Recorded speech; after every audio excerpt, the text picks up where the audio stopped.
दरम्यान नवी मुंबईमध्ये भाजपच्या महिला मोर्चाच्या वतीनं कोपरखैरणे इथं आयोजित कार्यक्रमाला 5,000 पेक्षा जास्त लाडक्या बहिणी एकत्र आल्या होत्या। फटाक्यांच्या आतिषबाजी आणि ढोल ताशांच्या गजरात लाडकी बहीण योजनेचा आनंद यावेळी साजरा करण्यात आला।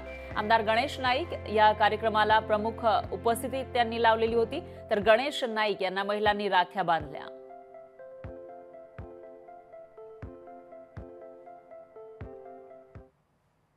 लाडक्या बहिणींना सन्मानाने बोलून त्यांचा आदर करून विविध ठिकाणी त्यांच्या लाडक्या भावाला राखी बांधण्याचा कार्यक्रम प्रत्येक शहरात झाला। आज नवी मुंबईमध्ये आज हजारो भगिनींनी येऊन या ठिकाणी आपल्या भावना व्यक्त केल्या।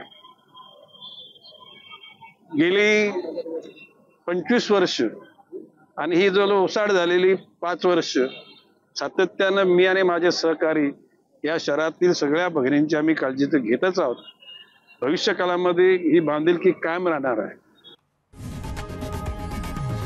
लोकशाही मराठी ऐका, पहा, जागरूक रहा।